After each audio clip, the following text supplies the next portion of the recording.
What if one of the most influential stories in history is also one of the most misunderstood, and that misunderstanding is still being paid for in blood and war? It tells of the birth of Israel as a nation, preserved in the second book of the Hebrew Bible. Its influence extends far beyond religion, shaping political movements, national identities, and global conflict across centuries. What we're about to uncover may change how you see this story forever. You'll want to stay until the end.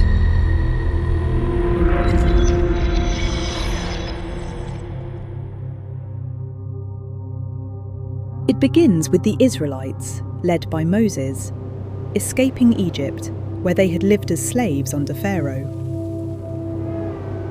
God miraculously parts the Red Sea before them, allowing them to cross to freedom. We then follow hundreds of thousands of Israelites as they wander through the Sinai desert for 40 years. Along the way, they face hunger, thirst, rebellion, and fear, but the Lord provides for them, guiding them toward the rich and fertile land of Canaan. The moment they enter the land promised by God marks the birth of Israel as a nation.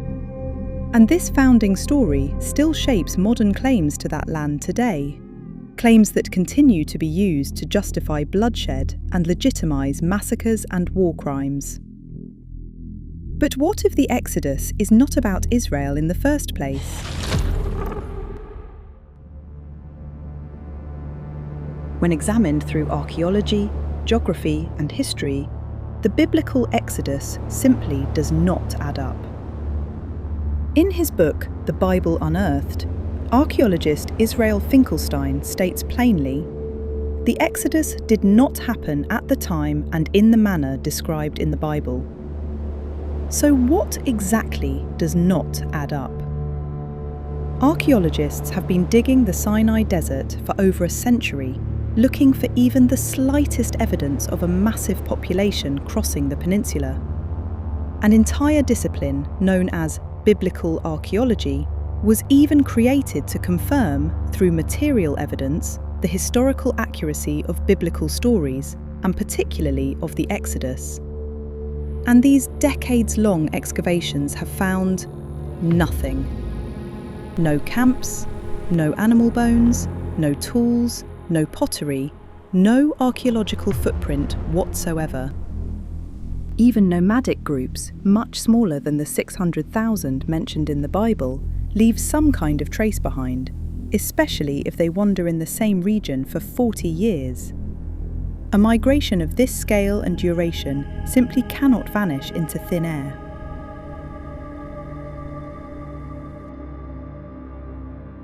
But the inconsistencies do not stop at the desert.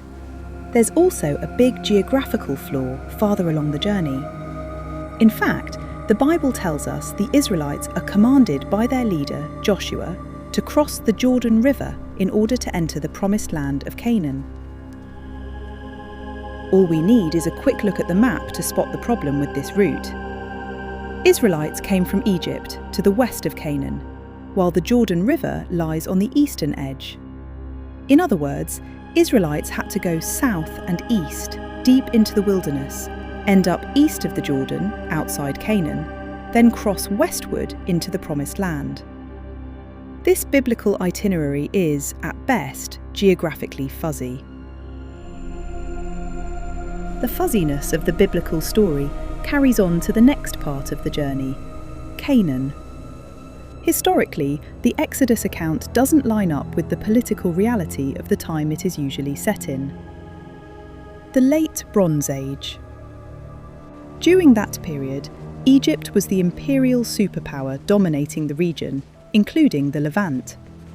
This means that Israel would have entered Canaan while it was an Egyptian province. The problem is, when we read the Bible, there's an almost complete silence regarding that Egyptian rule. Israel supposedly conquers entire cities without ever colliding with Egypt.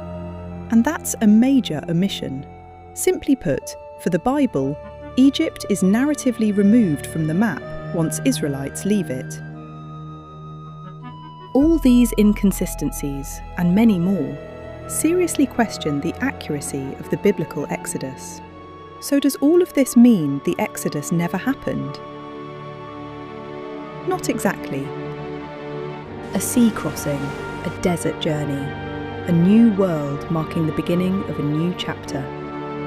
This lands like the sequence of a founding human migration, just not where the Bible places it, and most importantly, not when the Bible dates it. The question then is, how old is the Exodus story? Archaeology points away from the biblical timeline. Genetics points toward the time of another founding migration, one that changed everything for us.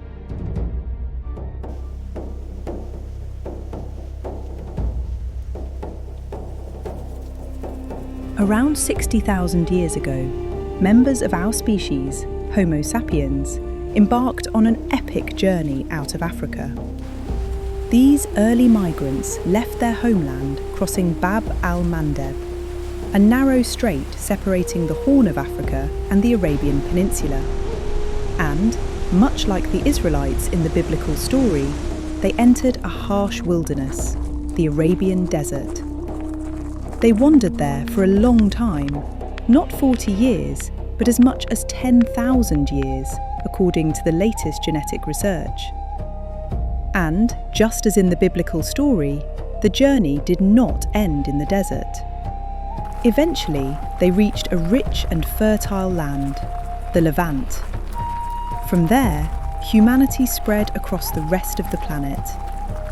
This relatively recent wave of migration would give rise to every human population living outside the African continent today. This was a major milestone in our history as a species. You could say it's our origin story as modern humans. But why would the Bible tell the story of humanity leaving Africa? The Exodus story is not actually a literal record of humanity's journey out of Africa, but a memory preserved, reshaped, and passed down over millennia. Now imagine this. Suppose humanity one day reaches another major milestone: leave Earth and settle on Mars. Would we ever stop talking about our home planet and our odyssey out of it?